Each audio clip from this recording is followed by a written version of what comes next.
Hello and welcome to these race highlights of Stage 1, Race Scotland on Zwift. This race is being run on the Rolling Highlands course. It's a 14-kilometre race, which is a lot shorter than I'd normally do, but as this is a new world, a new course, I had to give this one a go. So looking at the profile, it's generally a rolling profile, no major elevation changes, but there are two little ramps at the end which are going to dominate the way this race plays out. So the action at the end is good, very interesting sprint finishes worth hanging on for.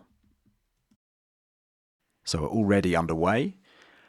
It's the typical fast start for a Zwift race. And right away, if you look top right hand corner at that map, the splits are already taking place. There's already a front group selection. Now in my experience, this is unusually quick for a split to occur. And if we just carry the footage on a bit, you see that not only is the split occurred, but the group is getting drawn out even more. Look at that map top right. Group's really thinning out, getting drawn down the road. And the pace isn't too crazy. We've got the odd rise here to 400 watts, but then it quickly dies back down again to kind of threshold, sub-threshold. I'm freewheeling at times. So yeah, I was quite surprised that the group drew out this quickly. And then look at this, that long drawn out group is splitting, fracturing even more. And we've got another down selection at the front. So for once, I feel vindicated with going after one of these hard and fast Zwift starts, because normally everyone goes equally fast and you just end up in, the big peloton. You don't really achieve much. But this time we've had a number of fractures all within the first kilometre of racing, so pretty unusual. And you can see now, as I fast forward the footage, that map top right, these fractures are really consolidating now, and we've got a definite selection at the front of the race. So it looks like we're going to settle in for the long haul with this little group. So for a while now in this race, there's nothing too eventful to talk about. So the roads are pretty flat, slightly rolling. And you see my power numbers, they're varying between kind of threshold, 5-minute power levels. And occasionally I'll freewheel just to kind of maintain myself within the middle of that pack. And yeah, that's often the way I play it. If I see myself drifting forward, I'll just ease off the pedals, freewheel a bit just as I inch towards the front of the pack, and just as I start to drift backwards, I'll get back on the power and get back up to kind of threshold 5-minute power kind of level, just to maintain my position nicely in the middle. Now one thing I noticed with this course is with it being generally flat, when there is the occasional rise up, everyone really goes after it with the power. It's almost like people are itching for an opportunity to cause a split or just to animate the race a bit. And here we've got one of those sections right now, so rising up to 3-4%. And you can see the power numbers into the 500, nearly 600 watts. And yeah, everyone's just looking for these little opportunities to cause a bit of mayhem, potentially split the race, and it just keeps you on your toes the whole way. Despite it being quite a benign profile, pretty flat, there are always these little threats that are lurking around each corner. So here we go here, another fairly flat segment, so it's just kind of pack maintenance now. And I think this is a symptom of that early break, early consolidation of this front group. And you can see on the map, the group behind us is way out of sight. Everyone knows here that this group's good for the finish. So power numbers were pretty low on the whole, which I was surprised at. For a 14-kilometre race, I thought it'd be much harder for more of the time. But I was, pleasantly surprised that everyone kind of calmed down, seemed to be a unanimous truce that we're going to make it to the end. Let's just keep it pretty tame.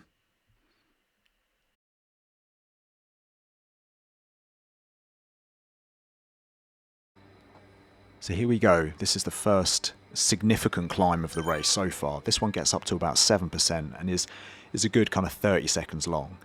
And it's the first chance to see what's this group made of up a proper climb. And also there's the risk of splits occurring just as it rolls over the top.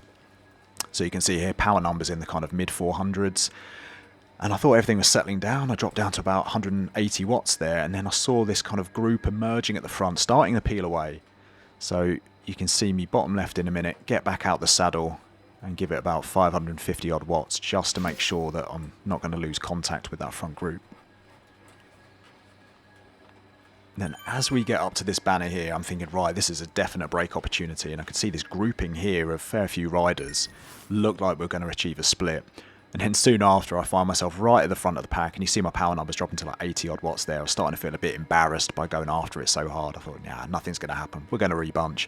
But then I looked at the map, top right-hand side. I was like, wow, yeah, we have achieved a split. Not a massive one, but a few riders have peeled off the back of the bunch. And yeah, another down selection ready for the finish. Now, despite that shedding of a couple of riders, one thing I did do there is I just put an awful lot of effort in to get to the front of that bunch over the top of the hill. And I've definitely burnt a few matches. I'm going to blunt the knives for the sprint at the end.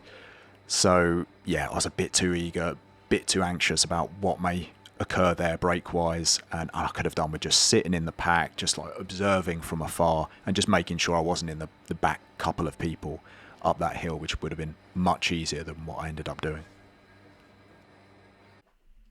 So as we fast forward the race here, another kind of transfer section, so ever so slightly rolling, but predominantly flat. Look at the power numbers there, kind of threshold to like low VO2 powers, which for a 14-kilometre race is pretty sustainable. And you can see that washing machine effect in action with the bunch. So yeah, I'll fly out to the front, I'll ease off the gas a bit, drift back to the back of the bunch, and then yeah, you'll see me ramping up to kind of mid 300s to get back in position.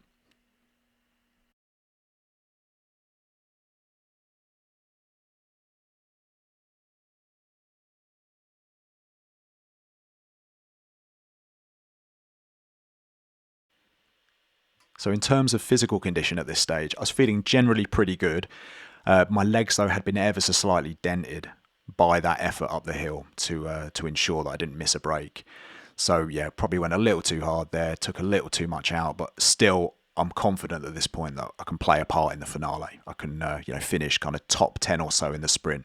And looking at the field strength, field size, that's what I was after, top 10 finish. Now, at this stage, I was starting to think about power-up usage. So I've got an aero power-up at the minute. I know that final climb is a kind of 30-second climb, 5, 6, 7% gradient. It might be a bit too much for the aero to be truly effective. So I thought if I get the chance to get another power-up, I'll quickly use this aero, exchange it for another power-up, and hopefully get a feather to help me up that final climb.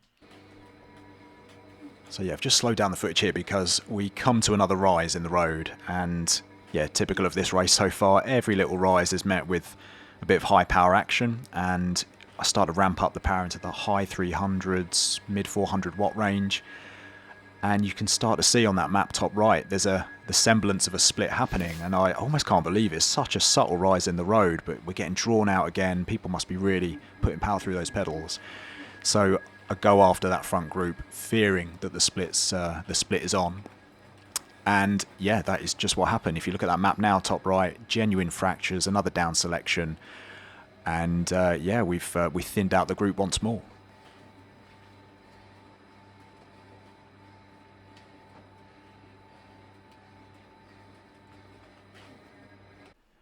So as this footage speeds up, what you'll notice here is we've got another opportunity to get a power up. So I'll quickly use my aero in a second so I can pick up the new power up option.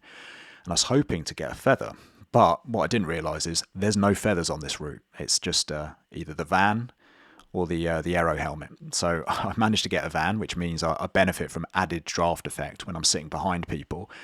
But yeah, it isn't the feather I was hoping for that final climb. So now I've got to think how best to utilise this new power up when we get to the finish.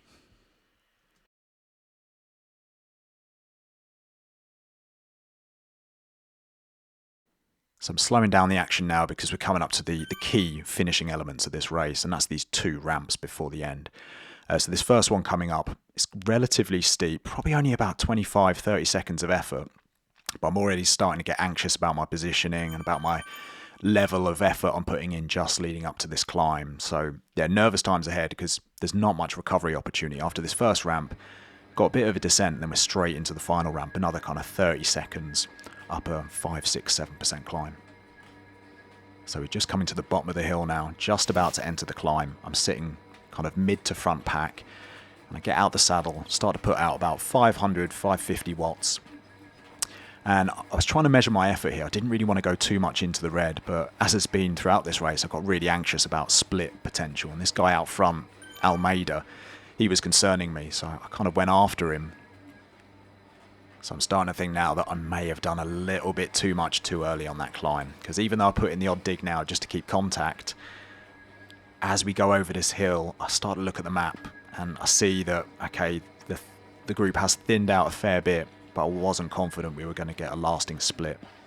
Yeah, I've definitely burnt a fair few matches going up that climb. Is it going to be all worth it? Is this split going to materialise?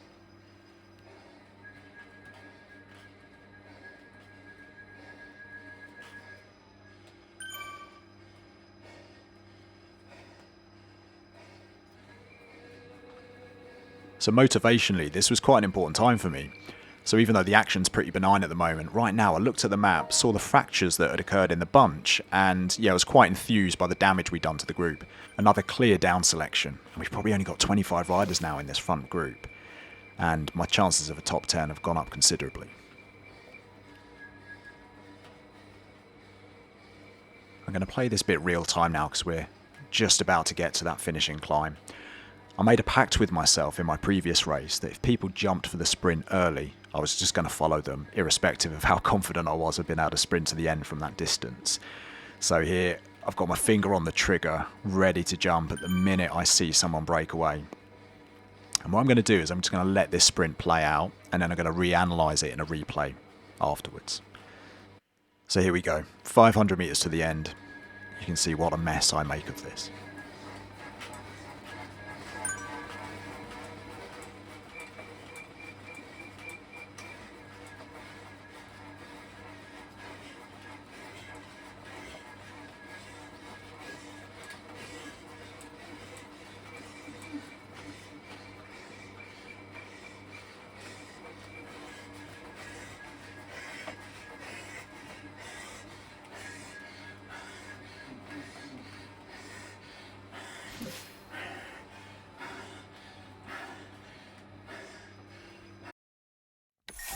So what went on there? Well, I'm going to rerun the footage now with me commentating over the top, just to run through my thought process, explain why I made certain decisions, and just to show you what on earth happened to me at the end. Why did I fall apart so bad? So let's take a look at what transpired here. The first thing I want to do is point out the guy who won. So look at him, he's back here in the group. And as we roll forward, you just see he rolls out the back of the group. So he is really deep in the pack ahead of this sprint. And then you see me here, I'm too far forward too soon. I've got the drafting power up. I need to get behind people to really benefit from it. So what you'll see me do is ease off the power, sink a bit further back in the pack, and then put a real big effort in at the same time I trigger that drafting power up. So I really kick now, ramping up to just around 800 watts, and that drafting boost seems to be working. I'm moving effectively through those riders, through the bunch, and pretty soon I'm out in front of them, hunting down the lead rider. With 200 meters to go, my legs are tying up, I get back in the saddle, lower the power, but then I think, oh, I've got a chance for a podium still. So I jump out the saddle, give it everything I've got, and here's the winner coming through, the orange guy, just absolutely destroying us all. But then I'm completely spent, get overtaken by another handful of people, and I ended up finishing 6th on the road. So I achieved my goal, top 10 finishes, but I felt like it could have been so much more. So as I said, I made that pact to myself. If anyone jumps early, I'm going to follow them. And as soon as I started that jump and I did the mental arithmetic in my head as to what kind of power could I hold for 30 seconds, as I was going up that climb, as I was seeing that I was doing about 750 watts, I've got to admit I doubted myself if I could hold that right to the finish line. And yeah, that's just how it played out. I got to within about 200 meters and my legs were twitching. They were starting to cramp. And yeah, I just couldn't do anything in those last kind of 175 meters. I had nothing left to give, and I just got swarmed by the rest of the bunch. One thing I was really impressed with is the guy who won. I spotted him in the in that video just there. I highlighted him really deep back in the bunch, so he made a real late surge. And when he overtook us before just before the line, he was going at such a higher pace than the rest of us. It was really impressive. So what I've done here is I've just grabbed some Zwift power data because I was intrigued to see like what's gone on. How is he that much better? And one thing I noticed across the top 5 finishers, so Zwift put me in 5th, someone I guess didn't have heart rate data or something. So the top 5 finishers, my kind of statistics, my power numbers across various time durations were, I think on the whole, worse than those who finished before me. So it kind of made me feel better that I didn't really miss out. I didn't kind of deliver performance that should have got me a better result. I felt like I finished where I deserved to on pure kind of athletic performance. But then when I looked at the winner here, he didn't really excel in any of those durations. But then I looked at his average power and his normalized power, and that's where he's done really, really well. Such a low average power, really impressive normalized power. So he's just picked his moments. He's put down the power when it really counts. And I just felt like at the end of that race there, I was playing some Russian roulette with when I should jump. It was basically, when I see someone go, I'm going to go. Where this guy's playing some 3D chess somewhere, and he just knew the right moment to launch his sprint and just accelerate through the pack right to the line. So yeah, he timed it absolutely perfectly. Really efficient use of energy, judging by his Zwift power data, and yeah, fair play to him. I can only hope to be that intelligent on the road. Anyway, thanks a lot for watching. Really enjoyable race, shorter than I normally do, but absolutely loved it. It was action-packed. And these new Scottish routes, on paper, they look pretty benign, they look pretty tame, but it really kicks off around these routes. Every little rise, people just go for it. And the finish of that particular route, those Rolling Highlands, those 2 ramps within 2 kilometres of the end, it really makes for exciting racing. So I'm actually going to try and do that route again before they take that stage 1 off of the menu. I want to do it again and see if I can just learn a bit about how to tackle that finish better, and maybe delay the launch of my sprint, go a bit harder a bit later, and hopefully enjoy the same kind of success as the winner did here, launching through the pack right at the last minute before the line. Anyway, thanks a lot for watching, and I'll see you next time.